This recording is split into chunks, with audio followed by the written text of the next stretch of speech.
नमस्कार, जय जोहार। साथियों, जागो पंच में आपका बहुत बहुत स्वागत। साथियों, आप सभी को ज्ञात होगा, एक साल पहले की घटना है। रामचरितमानस के पन्नों को, उन पन्नों को फाड़े जाने पर पूरा देश में हाहाकार मच गया था, जहां पर हम शूद्रों के लिए शोषण की बात लिखी गई थी।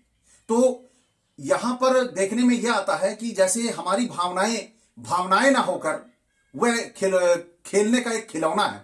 तो उसी संदर्भ में हम आए हुए हैं, जिन्होंने उस पन्ने को फाड़ा था जिसमें हमारे शोषण की बात हुई थी। तो हमारे साथ बैठे हुए हैं डॉक्टर देवेंद्र जी, और डॉक्टर देवेंद्र जी से हम बात करेंगे कि उन्होंने उसमें क्या ऐसा देखा, कि कौन सी ऐसी बात लिखी थी जिसकी वजह से हमारा तो उसमें शोषण की बात लिखी थी, लेकिन उनकी भावनाएं आहत नहीं होती थी हमारे शोषण से। तो डॉक्टर साहब, उसमें क्या ऐसी बात की?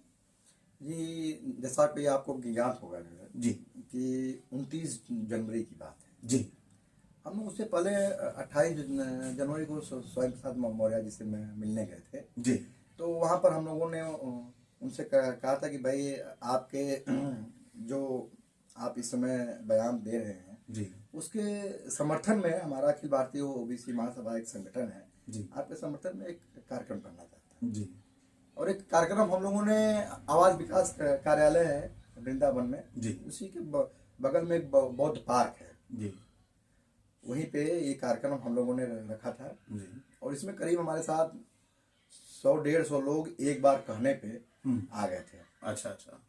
एक बार कहने पे 100-150 लोग आ गए थे। और इसमें इस कार्यक्रम की भूमिका में, या यूं कहें कि मुख्य भूमिका में जी मैं ही था। अच्छा अच्छा। नहीं, ये तो सर्वविदित है कि आपने बड़ा सराहनीय काम किया था, क्योंकि ऐसे कार्य हमारे समाज में आने वाले जो पीछे हमारे हैं पेरियारों ने किया है। तो मैं यूं कहूंगा कि आज हमारे बीच में पेरियार जिंदा है ना। तो मैं आपको जीवित पेरियार की संज्ञा दे रहा हूं, क्योंकि ऐसा जो वीरता भरा काम है वह हमारे पेरियारों ने किया है। ये मैं समझता हूं करोड़ों की संख्या में एक ही निकलते हैं। तो आपने जो ये साहस का काम किया, इस साहस के काम में क्या ऐसा रामचरितमानस में था जो नागौर गुजरा आपको कि ये हमारे समाज के लिए अहितकर है? देखिए, पहली जो चौपाई है उसकी, जी जो चौपाई सब लोग इसके बारे में जानते हैं, बार बार इस चीज को कहना जो है उचित नहीं हो सकता। ढोल गंवार सूत पसनारी सकल ताड़ना के अधिकारी। नंबर 1, जी पूजे विप्र सकल गुण हीना शूद्र न पूजे वेद वेद प्रवीणा। जी तो अगर हम इस बात को, बहुत लोग कहते हैं कि यादव क्षत्रिय होते हैं, अगर हम इस बात को कुछ समय के लिए मान भी लें तो ठीक है, यादव अगर क्षत्रिय हो गए तो यादव को हटा दीजिए, बचे दलित, दलित वर्ग बचा, जिसमें जाटव समाज है, पासी समाज है, और भी तमाम लोग हैं जो है। क्या ये लोग शूद्र नहीं है? मेरा आपसे एक प्रश्न है, आपके चैनल के माध्यम से, जिन लोगों की भावनाएं आहत हुई हैं, मैं उनको पूछना चाहता हूँ, क्या ये शूद्र नहीं है? और चलिए, अगर इनको भी हटा दिया जाए तो जो महिला शब्द है, अंत का जो शब्द है महिला, वो एक हमारे देश की आधी आबादी मान लीजिए, उसे कह सकते हैं, बहुत बड़ी एक आबादी है। तो क्या ये आधी आबादी को प्रताड़ित करने का प्रश्न है?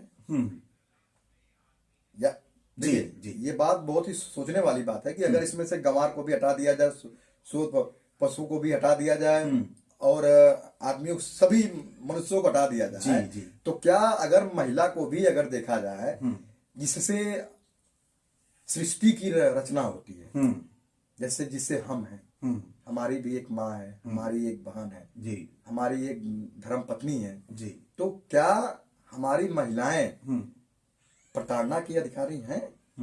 लेकिन वो तो कहते हैं कि ताड़ना का अर्थ जो है वो शिक्षा है।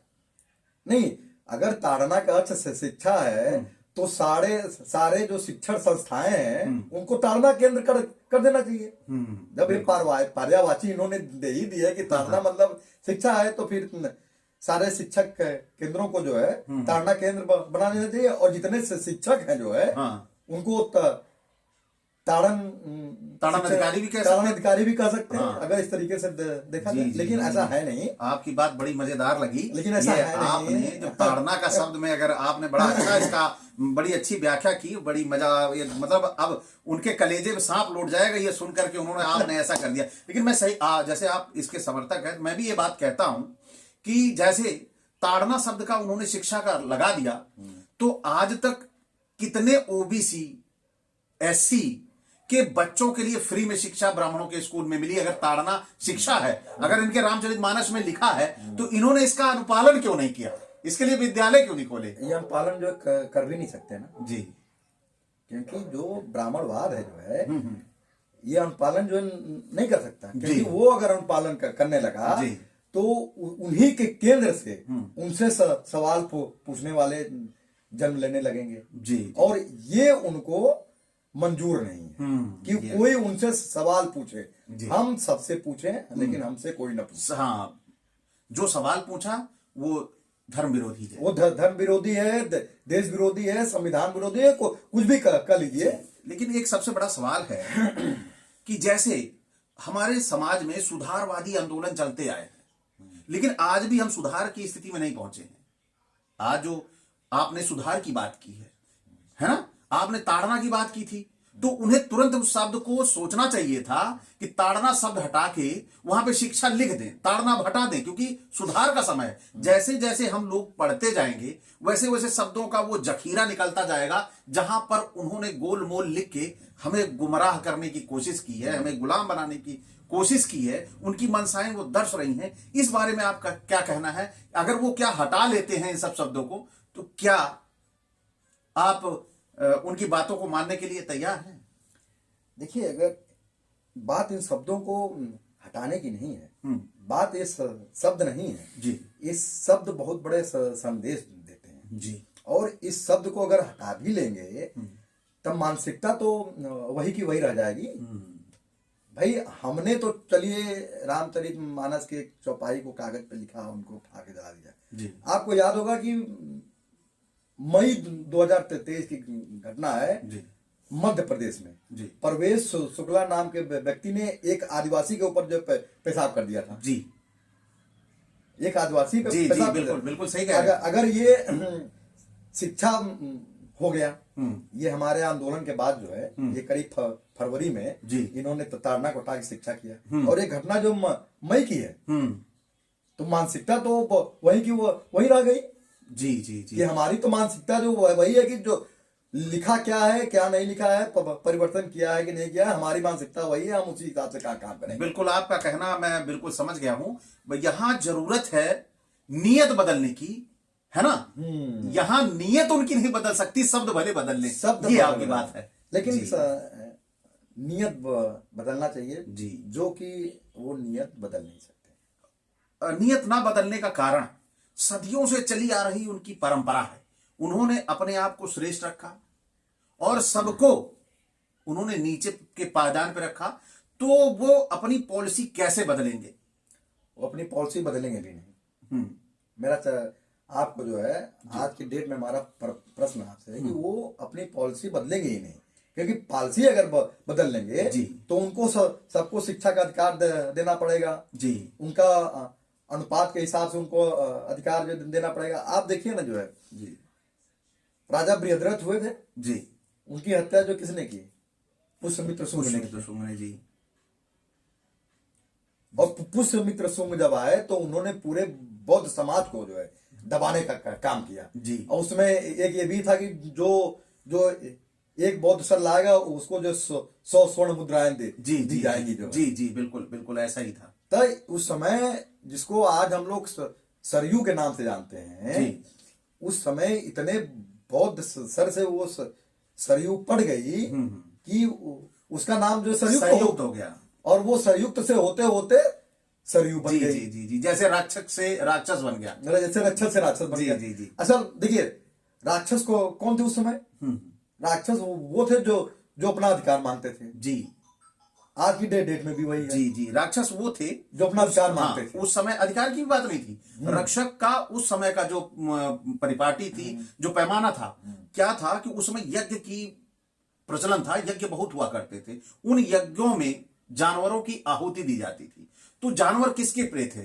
जानवर हमारे प्रिय थे, वो भी सीएससी के, क्योंकि हमारी खेती इसी से होती थी। तो जब ये यज्ञ करते थे तो इन्हीं जानवरों का करते थे, तो हम लोग जाते थे उनकी रक्षा करने के लिए। हाँ, तो ये पहले रक्षक कहते थे, बाद में भक्षक कहने लगे। हाँ, फिर पहले इन्होंने रक्षक कहा, उसके बाद में राक्षस कह दिया। राक्षस कह दिया जी, और राक्षस का मतलब बुरा बना दिया। जबकि इनकी पुस्तकें हम उठाते हैं तो वहां पर राक्षस का मतलब अच्छा निकलेगा, क्योंकि आप बचाने जा रहे हो। तो ये है शब्दों से खेलना।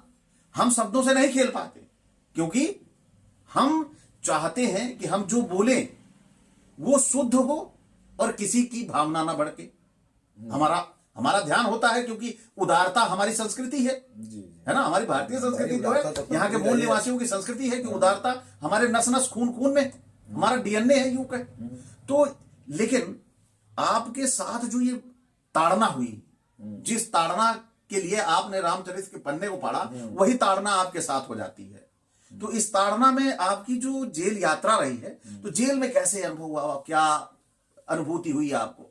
जेल में बहुत लोग जो है ये कहते थे कि भाई ये रामचरितमानस जला के आए हैं, इनसे कोई बात न करे जो है। अच्छा, हाँ, इनसे कोई बात न करे। मैं उदाहरण देता हूँ, एक जयकार में मिश्रा थे जो है, एक जयकार मिश्रा थे, हमारे गांव के एक बलवंत सिंह है, हमारे गांव के बगल में उनकी वाइफ के ननिहाल है। अच्छा, तो हमसे तो डायरेक्ट उन्होंने कहा नहीं, लेकिन वो जानते हैं कि हमसे कहेंगे तो हम इतना बड़ा काम करके आए हैं, तो जवाब तुरंत मिलेगा। तो उनसे पूछे कि क्या आप जानते हैं जो कि किस में है? तो बोले हाँ जानते हैं जी। तब बोले तब भी आप बात करते हैं। अब उसका जवाब उन्होंने जो दिया, लेकिन अब आप समझ सकते हैं आदमी की मानसिकता जो है कि छोटी सी चीजों पर उनकी आस्था को चोट लगती है। गलत चीज हो, सही चीज हो, इससे मतलब नहीं है, इससे मतलब नहीं है। आस्था आस्था है, आस्था को ठेस नहीं पहुंचनी चाहिए। और देखिए आज की मैं डेट में कर रहा हूं जो है कि थोड़ा पहले जाइए, ये जो वामन अवतार हुआ था जी भाई, दो पग में उन्होंने जमीन नाप ली। हाँ, तीसरे पैर को, तीसरे में वो राजा के जब कुछ नहीं बचा तो बोला कि हमारे तो उन्होंने सिर पे पैर पाताल लोक पहुंचा दिया। यही है ना? जी जी जी, बिल्कुल यही है। कृष्ण सुदामा की कहानी जो देख लीजिए। जी जी, बिल्कुल वही चीज है। जहां वो कमजोर हो जाते हैं, जहां वो कमजोर हो जाएंगे, वहां निरीह ब्राह्मण बन जाएंगे, और आपसे फायदा लेने के लिए जो झुक भी जाएंगे। जहां तगड़े हो गए वहां परशुराम बन जाएंगे, वहां परशुराम बन जाएंगे। बड़ी अच्छी इनके साथ जुड़ी हुई है। लेकिन जेल की जो आपकी यात्रा रही, तो इसमें सामाजिक सहयोग का क्या ताना बाना रहा? क्या लोग सामाजिक सहयोग क्या आपको मिल पाया? देखिए, सामाजिक सहयोग का तो मैं इतना जो है वहां पे इन्वॉल्व भी नहीं रहा। अच्छा, कि सामाजिक सहयोग हमें मिले। हाँ, आप तो वहां रहे, लेकिन समाज का क्या रुझान रहा कि जो लोग इस मतलब कि क्या कहें, जो लोग सामाजिक परिवर्तन से ताल्लुक रखते हैं जी, क्योंकि कोई जरूरी तो है नहीं कि वो इसी केस में आए हों जी, लेकिन उन लोगों का हमारे प्रति बहुत ही अच्छा व्यवहार रहा। वो लोग कहते थे कि हम लोग जब टीवी पे देखे जो है कि हम लोग सोचते यार एक डॉक्टर आदमी, इसको क्या जरूरत थी, बिल्कुल आकर के अपना क्लिनिक जो है करता, बढ़िया पैसा कमाता। लेकिन जब वो हमसे मिले, हमारी बातों को उन्होंने सुना, तब उन्होंने कहा कि आप जैसे पढ़े लिखे लोग ही जो है समाज को परिवर्तित कर सकते हैं। बिल्कुल, ये बात आपने बड़ी अच्छी कही। शिक्षित लोग ही समाज को बदल सकते हैं, क्योंकि वह हर परिस्थितियों को, हर पाखंड को, अंधविश्वास को परख सकते हैं, चेक कर सकते हैं। क्योंकि अंधविश्वास और पाखंड पूरा का पूरा अशिक्षा पर आधारित है। और आप जैसे यदि हमारे महापुरोधा लगेंगे समाज में, ग्रामीण स्तर पर जाके, तो निश्चित तौर पर ये एंटीनाधारी भागते नजर आएंगे। क्योंकि इन्होंने पूरा जो ढांचा खड़ा किया हुआ है, आडंबर, अंधविश्वास, आस्था, पाखंड जैसे ऐसे मनमोहक शब्दों से सजा रखा है इसको कि लोग इन शब्दों में उलझ के रह जाते हैं, निकल नहीं पाते।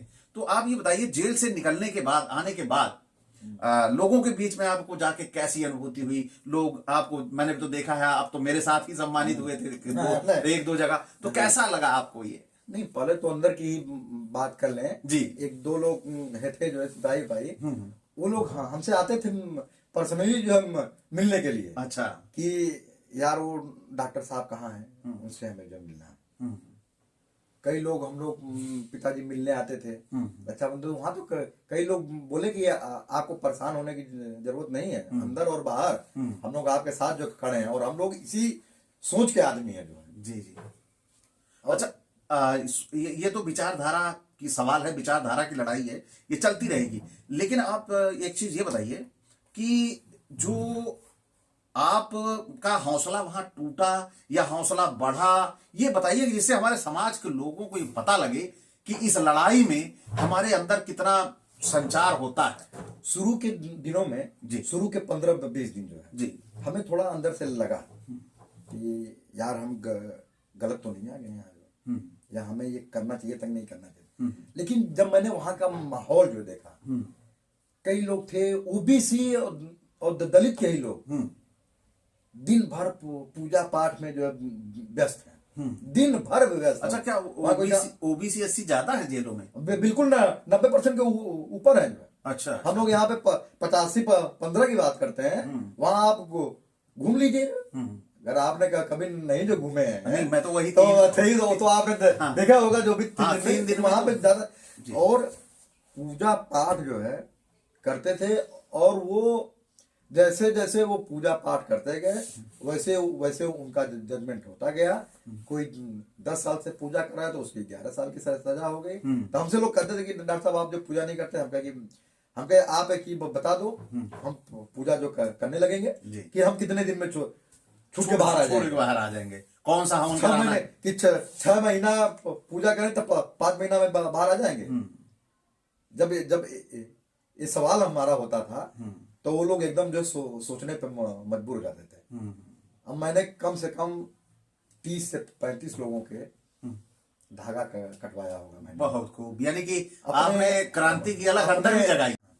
तो वहाँ पे एक बैरिक में 52 लोग हैं, लेकिन कैपेसिटी वो 39 की है। अच्छा अच्छा। ठूसा गया है सबको। अच्छा अच्छा। और वो यानी ट्रेन का डिब्बा जेल, ट्रेन का डब्बा है जो जेल में एक तरीके से। लेकिन बाकी जो अधिकारी लोग थे वो भी हमसे जो पूछते थे, कहते कि तुम ही क्यों इस काम को किए जो है, बाकी और लोग भी तो हैं। हाँ, देश में बहुत सारे पूरे देश में और लोग हैं, तुम परिवर्तन जो है ला दोगे। हमने कहा देखिए सर, परिवर्तन की अगर चिंता महात्मा गांधी करते, अम्बेडकर करते जो है, तो आज हमारा समाज वैसे के वैसा होता है। ये बात का मैं आपका समर्थन करूंगा, क्योंकि मुझे भी जब पुलिस में उठाया था तो मुझे भी उन्होंने कहा, पीछे से क्या कह रहे हैं, इस बंदे ने उड़ता तीर ले लिया, उड़ता तीर ले लिया।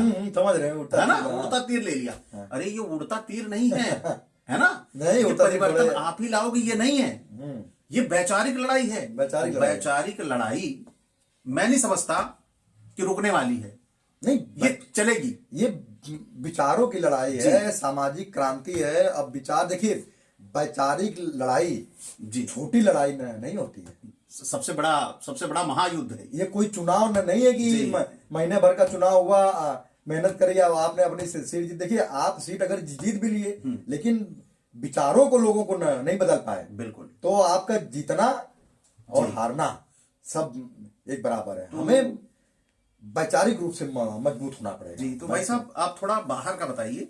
अंदर का तो मैं समझता हूँ आपने बताया कि 90% से ज्यादा ही है, 90% से ज्यादा। तो बाहर आने के बाद जो आपको सम्मान मिल रहा है, तो आपको वो 1 साल की जो यात्रा थी अंदर की, क्या अपने आप को गौरवान्वित महसूस कर रहे हैं या नहीं? देखिए, हम गौरवान्वित महसूस करेंगे तब जब इस देश से जो है जी पाखंड रूढ़िवादिता का खात्मा हो जाएगा पूरी तरीके से। बिल्कुल, तब हमें लगेगा कि हाँ, हमारी लड़ाई कुछ काम आई। जी, नहीं तो लड़ते रहते हैं, बहुत लोग लड़ते रहते हैं, लेकिन हाँ अच्छा तो लगता है भाई जी कि हम इतनी बड़ी लड़ाई, इतना बड़ा काम करके, इतनी लड़ाई जो लड़के संघर्ष का 1 साल जी। हमने व्यतीत किया, तमाम लोगों को देखा, तमाम अधिकारियों तो क्या को देखा। आपकी आगे की योजना है कि एक संगठित तरीके से इस लड़ाई को लड़ा जाए? देखिए, मैं फिर से उसी बिंदु पे आऊंगा जी कि हर चीज की शुरुआत जो है जी। में राजनीति शब्द का बड़ा महत्व होता हम्म है ना? हम्म और जब तक रूढ़िवादी पाखंडी लोग इस देश में उपस्थित हैं, जी। इस देश की सत्ता पर काबिज हैं। हम्म देखिए, रूढ़िवादिता, पाखंडिता, ये कोई जरूरी नहीं कि मनुवादियों में ही हो। हम्म ये रूढ़िवादी नहीं। पाखंड तो ये तो सब में तो हमको मनुवादियों को ही नहीं हटाना है। नहीं, मनुवादी तो वो हर व्यक्ति है, वो हर व्यक्ति जो मनु की बातों को फॉलो करता जो है। मनु की बातों को फॉलो करता जी। है। तो हमको तो उनको भी देखना है ना जी जी। कि ये पाखंड जो है वहां से भी खत्म हो। उनके में तो खैर है ही है, वो नहीं, वो तो उनकी तो ये धारणा है, एक लाइन है, ये जो कहे कि उनका उसी लाइन पे हमको मुख्य चलना व्यवसाय है, मुख्य उनकी व्यवसाय सांसें है, हैं। उसी पे चलना है। उनकी सांसें हैं, उनकी जिंदगी है, क्योंकि इसी पे अपने आप को उन्होंने खड़ा किया हुआ है। खड़ा किया। तो डॉक्टर साहब, बड़ा अच्छा लगा आपसे बातचीत करके। लेकिन मैं एक चीज ये भी आपसे पूछूंगा कि अब जैसे आपने ये जो क्रांति, जिसे बोले, इसे क्रांति ही बोलेंगे कि आपने जो क्रांति की अलग जगाई तो है, आप जो बोल सकते हैं, मैं आपसे ये कहूंगा। जो क्रांति की ये जो मशाल है, ये आगे क्या बड़ा विस्तृत रूप लेगी? विस्तृत रूप लेगी नहीं जी इसको लेना पड़ेगा। जी ये मजबूरी है लेना। जी जी। और नहीं लेंगे तो आप समाप्त हो जाएंगे। यस जी, बिल्कुल। आप इसको अगर नहीं तो लेंगे तो आप समाप्त हो जाएंगे। आप- और एक चीज मैं आपसे और बताना चाहता जी। हूँ कि वो बात अधूरी रह गई थी। जी। मैं उनका नाम नहीं लूंगा, अधिकारी थे। अच्छा। तो उन्होंने बोला कि आप ही ला देंगे। तो हमने उनसे कहा, देखिए, एक बहुत पुरानी कहावत है, करेला ऊपर से नहीं रहा, है ना?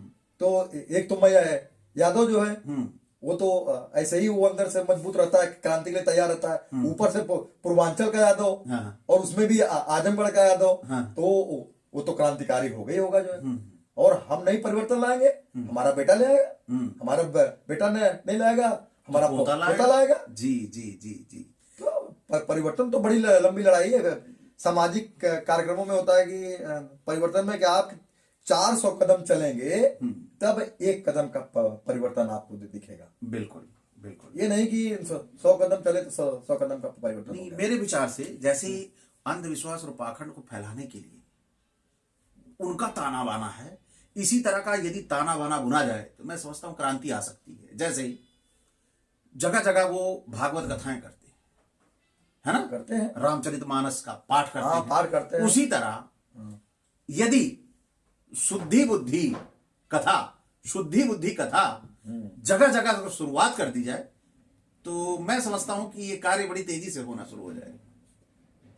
हाँ, क्या कहते हैं आप? मैं आपकी बात से एक सीमा तक तो सहमत ही हूँ। जी।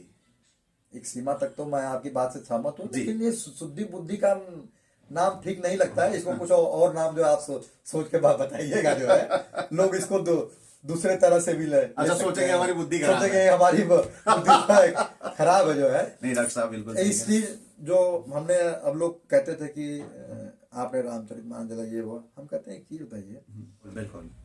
तो डॉक्टर साहब, मैं चाहूंगा कि वीडियो ज्यादा लंबा हो जाता है तो हमारे दर्शक भी बोर, सुनने में हाँ, मजा नहीं तो आता है। मैं ये कहूंगा कि आपका हमारे देश के नाम, हमारे जो ओबीसी एससी के नाम क्या संदेश है आपका, कैसे वो इससे मुक्त हो सकते हैं, इसके बारे में थोड़ा सा ब्रीफ करके बताइए। आपको सबसे पहले तो अपने महापुरुषों के बारे में जानना पड़ेगा। जी। बहुत से ये यादव लोग ही महिषासुर को नहीं जानते हैं जी। जो वो हमारे महापुरुष रहे हैं। जी। साइमन कमीशन आया था। साइमन कमीशन के स्वागत करने में छोटू राम और शिवदयाल चौरसिया आगे थे अंबेडकर जी के साथ। जी। लेकिन चौरसिया समुदाय के लोग शिवदयाल चौरसिया के बारे में नहीं जानते। तो जब वो आप अपने महापुरुषों को ही नहीं जानेंगे तो परिवर्तन आपके अंदर होना जो संभव ही नहीं है। तो सबसे पहले आपको शिक्षा के क्षेत्र में आगे आना चाहिए। जी। शिक्षा एक ऐसी चाबी है जिससे हर ताले को खोला जा सकता है। जी जी, बहुत बढ़िया संदेश आपका। तो साथियों, आप सभी आज मुलाकात कर रहे हैं हमारे जिंदा पेरियार से, और हमारे जिंदा पेरियार, जो पेरियार नहीं है, उनकी विचारधारा ने आज क्रांति पूरे देश में कर रखी है। और अब तो हमारे समाज में आपके बीच में जीते जागते पेरियार मिलते जा रहे हैं। तो मैं ये कहता हूं कि अंधविश्वास और पैखंड फैलाने वालों को कि अभी भी समय है, सुधार कर लें, वरना उनका इस देश में रहना मुश्किल हो जाएगा। मैं थोड़ा सा और जोड़ना चाहूँगा। जी जी जी, बिल्कुल। मेरा हाथ जोड़ करके मैं उन सभी लोगों का शुक्रगुजार हूँ जो मेरे 1 साल के संघर्ष में हमारे परिवार के साथ खड़े रहे। उन सभी लोगों ने जैसे भी उन्होंने सहायता करी, समय से सहायता करी, हमारे साथ खड़े रहे, उन सबों का बहुत बहुत आभार। उन सभी लोगों को बहुत बहुत धन्यवाद। और मैं चाहता हूं कि मैं आगे भी कोई लड़ाई लड़ूं तो हमारे साथ वो खड़े रहें। जी बिल्कुल। इसी के साथ आप सभी से विदा। नमो बुद्धाय। जय भीम, जय मंडल जी। जय भीम, जय मंडल, जय ओबीसी, नमो बुद्धाय।